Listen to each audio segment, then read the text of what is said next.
നമസ്കാരം. റാഫ്റ്റർ ഫുട്ബോളിലേക്ക് അവർക്കും സ്വാഗതം. ബ്രസീലിയൻ ദേശീയ ടീമിൻ്റെ മധ്യനിര താരം ഗേഴ്സൺ സെനറ്റ് സെൻറ്റ് പീറ്റേഴ്സ്ബർഗിലേക്ക് പോയേക്കുമെന്ന തരത്തിലുള്ള വാർത്തകൾ കഴിഞ്ഞ ദിവസങ്ങളിൽ വന്നിരുന്നല്ലോ.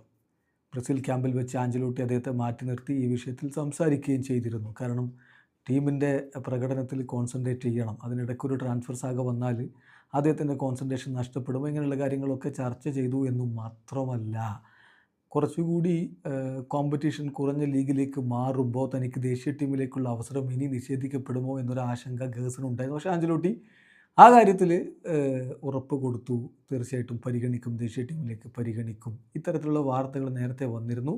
ഇപ്പോൾ സെൻറ്റ് പീറ്റേഴ്സ്ബർഗിലേക്ക് മൂവ് ചെയ്യാൻ ഗേഴ്സൺ തയ്യാറായിരിക്കുന്നു. ആ ഡീൽ നടക്കും, അത് കൺഫേംഡ് ആയിരിക്കുന്നു എന്ന് റിപ്പോർട്ട് കൊടുക്കുന്നു ബ്രസീലിയൻ മാധ്യമം ഗ്ലോബോ. നമുക്ക് റിപ്പോർട്ടിലേക്കൊന്ന് പോകാം. ഫ്ലെമിംഗോയിൽ നിന്ന് ഗേഴ്സനെ സ്വന്തമാക്കുകയാണ് സെൻറ്റ് പീറ്റേഴ്സ്ബർഗ്. 25 മില്യൺ യൂറോ താരത്തെ സൈൻ ചെയ്യുന്നതിന് ഫ്ലെമിംഗോക്ക് കൊടുക്കണം സെൻറ്റ് പീറ്റേഴ്സ്ബർഗ്. അതായത് ക്ലബ്ബ് വേൾഡ് കപ്പിന് ശേഷമായിരിക്കും അദ്ദേഹം ക്ലബ്ബ് മാറുക. നിലവിൽ കൂടുതൽ നെഗോസിയേഷനൊന്നും ഫ്ലെമിംഗോ പോയില്ല. അവർക്കാകെ വേണ്ടത് ആ തുക മുഴുവൻ ലഭിക്കുക, താരത്തെ അങ്ങോട്ട് അവർ റിലീസ് ചെയ്ത് കൊടുക്കും. ഇപ്പം റഷ്യൻ ട്രാൻസ്ഫർ വിൻഡോ ഓപ്പൺ ആവുന്നത് ജൂൺ 20-നാണ്. അപ്പോൾ അവർ അതുവരെ വെയിറ്റ് ചെയ്യും. ജൂൺ 20 കഴിഞ്ഞ് ക്ലബ്ബ് വേൾഡ് കപ്പിലെ ഫ്ലെമിംഗോയുടെ മത്സരങ്ങൾ കഴിയുന്നത് വരെ അവർ വെയിറ്റ് ചെയ്യും.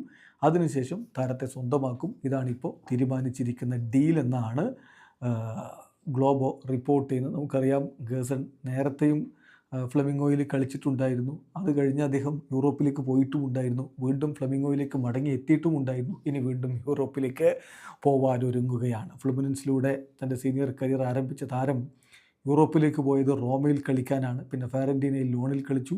2019 ഫ്ലെമിംഗോയിലേക്ക് വന്നു. 2021 വരെ ഫ്ലെമിംഗോയിൽ കളിച്ചിട്ട് വീണ്ടും യൂറോപ്പിലേക്ക് പോയി. 2021 മുതൽ 2023 വരെയുള്ള കാലഘട്ടത്തിൽ മാഴ്സയിൽ കളിച്ചു. അതിനുശേഷം പിന്നെ ഫ്ലെമിംഗോയിലേക്ക് 2023 എത്തിയതാണ്. ഇനി വീണ്ടും മറ്റൊരു രാജ്യത്തേക്ക്, റഷ്യയിലേക്ക്, സെൻറ്റ് പീറ്റേഴ്സ്ബർഗിന് കളിക്കാൻ വേണ്ടി അദ്ദേഹം പോവുകയാണ്. എന്തായാലും ബ്രസീൽ ദേശീയ ടീമിന് വേണ്ടി 14 അന്താരാഷ്ട്ര മത്സരങ്ങൾ ഓൾറെഡി കളിച്ചിട്ടുണ്ട്. ആഞ്ചലോട്ടിയുടെ ആ ഒരു പരിഗണനയിലുള്ള കളിക്കാരനാണ് ഗേഴ്സൺ. വീഡിയോ അവസാനിക്കുന്ന ഫുട്ബോൾ ലോകത്തെ കൂടുതൽ വിശേഷങ്ങളുമായി റാഫ്റ്റോക്സ് എത്താം.